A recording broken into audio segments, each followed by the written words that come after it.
I ara és el torn de l'Associació de Familiars Afectats per Trastorns de Conducta. Prendrà la paraula 3 persones, tinc anotat aquí, sí, la senyora Maria del Rosario Díez Bajo, que és la presidenta de FATRAC, Joan Maria Sala Clos i la senyora Montse Cavaller Cervelló. Tenen vostès, com abans, 15 minuts per fer la seva intervenció, quan vulguin. Endavant. Bona tarda. Sona el telèfon. Són les 9:30 del matí. La professora truca per informar-nos que el nostre fill ha cremat la paperera dels lavabos de l'institut, que l'anem a buscar. Quan arribem s'ha escapat, no sabem on és. Passen les hores i no sabem res d'ell. Arriba la nit sense notícies, ni d'ell ni de l'institut per interessar-se. L'ansietat s'apodera de nosaltres. Haurà fet alguna bogeria? No crec en el TDAH ni en la dislèxia, afirmació de la psicòloga EAP del CEIP. Tenim hora amb la professora del nostre fill. Ens dirà el resultat de l'expedient disciplinari que li han obert per una baralla. Em tremolen les cames de pensar-hi. Una altra vegada expulsat? Una altra vegada tot el dia al carrer? No sé adaptar els exàmens pels alumnes amb TDAH. Testimoni de la professora de química de l'institut. Són les 7 del matí. Sona el despertador. Em comença a fer mal al ventre. Hem d'anar a despertar el nostre fill per anar a l'institut. Amb el meu marit tornem a parlar de qui li toca avui. De veritat, no puc ni pensar que em torni a tocar a mi. No corrige los ejercicios en clase y se distrae con facilidad. En mi opinión, no es debido a su enfermedad. Nota escrita per la seva professora, recordo que té diagnòstic de TDAH. Una altra vegada sense excursió. Això no es pot aguantar. Ell fa veure que no pateix, però jo sé que li sap molt greu i jo sento tant dolor que no es pot sentir més. Avui hem fet la festa de graduació de secundària i la foto de l'orla. El meu fill no hi és. Ploro i pateixo. Res a fer. Bona tarda.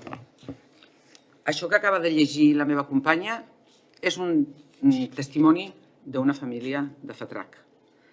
Soc Charo Díez, la presidenta de l'Associació d'Afectats per Trastorns de Conducta, amb 291 socis, que té com a objectiu el suport a les famílies, la incidència política i la millora de vida dels nostres familiars i de les nostres famílies, entre altres. Vull donar les gràcies a aquesta comissió per comptar amb FATRAC quan es planteja dur a terme un estudi sobre el sistema educatiu inclusiu. Gràcies, moltes gràcies, perquè malauradament a FATRAC en sabem molt de com es viu en una família un sistema educatiu que no ho és i les greus conseqüències familiars, socials, laborals i vitals que això comporta. L'any 2017, concretament el 5 de juliol, vam tenir el privilegi de ser en aquesta cambra fent una compareixença a la Comissió d'Afers Socials i Salut i la veritat és que va haver un abans i un després. La senyora Magda Casamitjana, diputada en aquell moment, va rebre l'encàrrec del govern de configurar i desenvolupar un programa de salut, el PAIC-SAMAEC, d'abordatge integral als casos de salut mental i addiccions d'elevada complexitat. I els equips guia són avui una realitat fruit d'aquella compareixença. Tenim una gran esperança que aquesta nova compareixença ens aporti millores significatives en l'ensenyament. L'any 2017 també es va aprovar el decret, que ja s'ha mencionat anteriorment, però la realitat és que, de moment, el nostre sistema educatiu no és inclusiu. Les famílies de FATRAC ho sabem i patim les conseqüències. Sembla que, finalment, el Departament d'Educació s'ha decidit a esmenar aquesta anomalia. Som coneixedors que la creació de la taula de participació per a un sistema educatiu inclusiu perquè vam participar en el primer plenari, amb l'objectiu d'impulsar la mirada inclusiva del sistema educatiu, amb la participació activa de la comunitat educativa. Volem creure que aquesta vegada sí, però la nostra experiència fa que tinguem dubtes i poc a fer en tant programes i taules que no acaben traslladant millores en el dia a dia a les famílies i la societat. Desitgem de veritat que sigui així.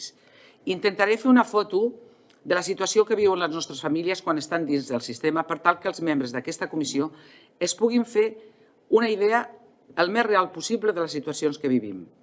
Al llarg de la meva intervenció parlaré de familiars perquè no tenim només fills i filles, o sigui, pares i mares, sinó que tenim tietes, aquí tenim una present, tenim iaies, tenim germanes, la primera persona que ha parlat és una germana, i per tant parlaré de familiars, no me referiré a fills i filles. Som plenament conscients de la dificultat d'atendre adequadament els nostres familiars en un sistema educatiu com l'actual. Per això lluitem per un canvi de paradigma L'educació ha de ser inclusiva, ha de poder atendre totes les persones independentment de les seves necessitats. L'escola ha de ser el reflex de la societat i aquesta és molt variada. Les persones som diferents i no per això hem de ser excloses. És un dret de ciutadans i una obligació d'aquesta cambra aconseguir que això sigui així.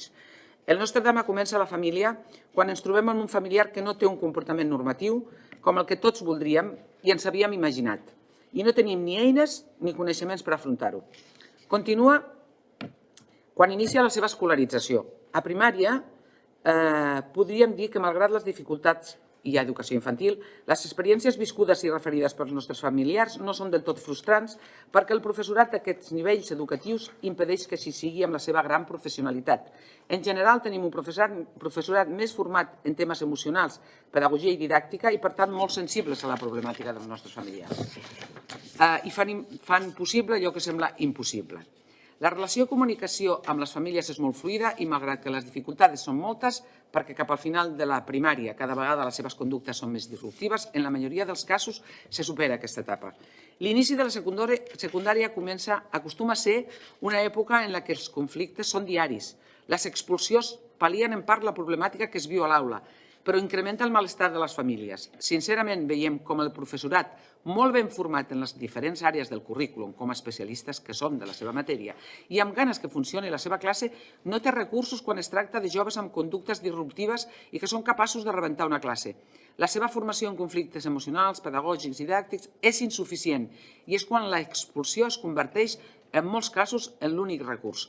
No volem passar per alt la manca de recursos humans i materials que fa, en molts casos, impossible la pràctiques més inclusives que podrien ajudar a millorar la situació. Tampoc podem deixar de banda les conseqüències que tenen pel professorat que viuen aquestes situacions de tant estrès en la seva salut mental. Cal buscar solucions amb urgència. Tenim un sistema educatiu que sovint no disposa de les eines necessàries i adequades per atendre el perfil, del qual us parlaré ara, dels nostres familiars, que en molts casos acaben sent expulsats del sistema. L'únic que fa el sistema és defensar-se i no incloure'ls. Com és sabut per tots nosaltres, les famílies actuals són petites, les cases estan habitualment buides, els pares treballen, la qual cosa la vida dels joves transcorre al carrer. El consum és un refugi al seu malestar. Aleshores, quan tornem al centre, fan l'impossible per tornar a ser expulsat i el cercle de la complexitat ja ha començat. Trencar-lo és un miracle. Els canvis de centre són a vegades l'únic recurs per a famílies sobrepassades per problemes diaris. Haver d'iniciar el dia a dia amb una lluita per aconseguir que el teu fill es llevi i portar-lo al centre educatiu, si tens la sort d'aconseguir-ho, i saber que finalment ha decidit no entrar-hi a classe, no és només una experiència frustrant, sinó que va molt més enllà. Hi ha moltes famílies en les que la cuidadora, que sol ser la mare, necessita medicació per poder sobreviure. Quan se'ls expulsa prematurament del sistema educatiu, el problema es trasllada a casa i a la societat, ja que no hi ha alternativa sociolaboral. La titulació amb la que surten actualment els joves amb necessitats educatives específiques no els permet moltes vegades accedir al treball. Incorporar-los a programes normalitzats, sense atenció personalitzada, està abocat al fracàs, com també ho està incorporar un jove amb trastorn d'aquest tipus a programes pensats per discapacitats intel·lectuals. Els CETs i els EIs, o sigui, els centres especials de treball i les empreses d'inserció, no són un recurs amb el suficient suport que necessiten els nostres familiars. L'accés a centres terapèutics privats és un luxe que cap de les nostres famílies es pot permetre, sense hipotecar o cedir la custòdia a la dgaia, cosa que no es pot admetre. Hi ha altres situacions en què el bullying fa que l'aula i els centres es converteixen en un lloc on l'adversitat és la norma i, evidentment, davant aquest patiment acaben decidint que no pensen tornar-hi. Les famílies no saben com actuar, demanem ajuda, però no veiem la intervenció que ens acompanya. I ara, com a sòcia de FATRAC, havia d'intervenir la senyora Susana, però no ha pogut venir perquè està malalta, intervendrà el Joan Maria. Evidentment no soc la Susana, però llegeixaré el seu text. Bona tarda. Tinc un fill de 12 anys. És un noi intel·ligent, sociable, participatiu a les classes. Li agrada molt anar a l'escola i aprendre. Malauradament, el curs passat no hi va anar. Recordo molts matins que es llevava neguitós, amb mal de panxa, vòmits, mal de cap i no volia anar a classe. Al setembre de l'any passat, després d'assistir 3 dies a l'escola, es va aïllar a casa durant gairebé tot un any. La seva relació amb el món exterior va passar de ser únicament a través de videojocs, augmentant la seva addicció i arribant a una mitjana de 14 hores diàries de joc. El detonant de l'abandó escolar va ser fruit de les seqüeles d'un assetjament i maltractament psicològic que va patir quan cursava primer i segon de primària per part d'uns companys més grans que ell. Aquest centre escolar no va posar en marxa el protocol pertinent existent. Sí que hi va haver bones paraules i intencions, mediacions amb el meu fill, els escorxadors i més control al pati. L'agost del 19, la salut mental del meu fill era greu. Manifestacions de voler-se morir, intents d'autolisi, ràbia i agressivitat. No cal dir que el confinament pel Covid-19, els grups bombolla, la falta d'extraescolars, van fer augmentar la frustració del meu fill i van dificultar encara més la seva socialització. Tot plegat va alterar d'una manera alarmant la conducta que ja feia anys que mostrava i que va derivar en un trastorn de conducta greu. Els resumeixo a continuació els fets ocorreguts en el transcurs d'un any. El meu fill no ha anat a l'escola durant el curs escolar 2021-2022. Ha tingut únicament un mes d'atenció educativa al domicili familiar. Ha passat unes 14 hores diàries jugant en videojocs. S'ha aïllat mesos seguits a la seva habitació per por del contacte amb els seus iguals. Ha patit autolesions. Ha fet intent de llançar-se per la finestra de la seva habitació. Hi ha hagut episodis d'agressions cap a la meva persona. Va augmentar 20 quilos de pes en 2 anys, bàsicament com a efecte secundari de la medicació i de la seva inactivitat. Com es poden imaginar, la situació a casa és totalment desbordant i esgotadora. Sí, és que no tenim temps, perquè en principi se'ns va dir 20 minuts i 5 minuts en una intervenció és molt, Per tant, segueixo jo dient una mica... Els hi queden 5 minuts. Sí, per això li he dit que talli. El perfil dels nostres fills, un moment, i les peticions concretes que volem fer. El perfil dels nostres fills és d'unes famílies, un 65% famílies estables, majoritàriament dones, un 77%, amb carreres universitàries, un 67%. Això desmunta el mite de que són famílies desestructurades i de classe baixa. Són joves amb una enorme varietat de diagnòstics, trastorn del neurodesenvolupament i també trastorns severs. Són majoritàriament nois, en un 77%, més que noies, no es vinculen a cap tractament i poden tenir més de 3 diagnòstics, en un 61%. L'abandonament dels nostres familiars és del 70% escolar, un abandonament escolar. Les conductes de risc amb ells mateixos i cap a tercers amb violència filoparental, en els casos més severs, que poden arribar a tenir contacte amb la justícia en un 62%. Sense estudis, amb un 45% que no tenen ni l'ESO, i sense feina un 86%. Sovint la conducta, allò que se l'identifica, és la sortida al no saber què els passa. Intenten treure's de sobre un assumpte que no saben bé què és, però no ho aconsegueixen. Són inestables, amb bon cor, expressen molta ràbia, decepció i frustració. El fracàs de viure i conviure els acompanya i fa estralls en ells, els protagonistes, les seves famílies, el món formatiu i la comunitat. A què porta tota aquesta cadena que estic descrivint quan diem que els nostres familiars no arriben a tenir estudis, per tant no poden accedir al món laboral, no estan vinculats a la salut i per tant no tenen un recurs laboral? Doncs a l'exclusió social, marginació, desesperació i a no desitjar viure. En els últims 3 anys han mort 3 dels nostres familiars, no directament per suïcidi, 6, perdó, no directament per suïcidi, sinó per les conseqüències del seu estil de vida. Necessitem urgentment una educació inclusiva, com podeu veure.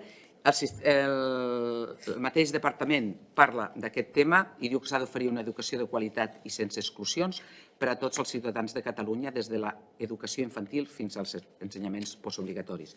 La mateixa UNESCO també insta a replantejar-se el propòsit de l'educació i l'organització de l'aprenentatge des d'una visió holística que superi les dicotomies tradicionals. Bé, demanem concretament formació i atenció en salut mental d'elevada complexitat a tots els nivells dels professionals de l'educació. Més formació en benestar emocional, pedagogia i didàctica, prioritàriament al professorat de secundària. Recursos materials i humans necessaris per dur a terme una veritable escola inclusiva en la que els nostres familiars tinguin el seu espai. Adaptacions curriculars individuals més imaginatives que tinguin en compte les seves especificitats. Replantejament de les titulacions de l'alumnat amb necessitats educatives específiques que faciliti l'accés al món laboral.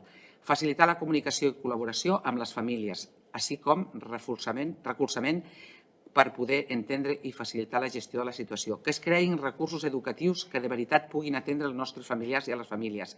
Centres diferents als actuals, en els que es prioritzi un aprenentatge significatiu, útil per la vida diària, més centres de segona oportunitat, centres amb una pedagogia molt més pràctica on es pugui aprendre practicant.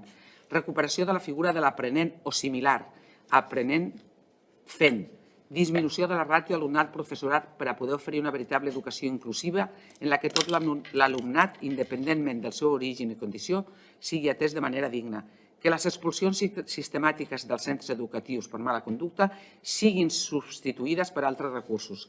La creació de la figura d'un referent o gestor de casos que faciliti el seguiment dels seus familiars. Dotar els centres educatius amb un número de psicòlegs adequats, en l'actualitat és ridícul, per a poder fer una tasca de veritat amb l'alumnat. Incloure als centres educatius altres perfils professionals, com educadors socials, infermeres, referents emocionals, que faciliten la seva integració a la societat. Una coordinació real amb salut, drets socials, món laboral i justícia, perquè la vida dels nostres familiars està estretament marcada per la necessitat de recursos multidisciplinars. El desplegament del decret del 17 d'octubre d'atenció educativa en el marc d'un sistema educatiu inclusiu i dir-vos que necessitem resultats amb la màxima celeritat per poder portar a la pràctica les nostres conclusions. Des de FATRAC, com a famílies coneixedores més que ningú d'aquesta problemàtica, ens posem a la seva disposició per treballar i trobar solucions. Us demanem que legisleu amb valentia i imaginació, perquè el problema és molt greu i complex, i així ha de ser la solució. Moltes gràcies.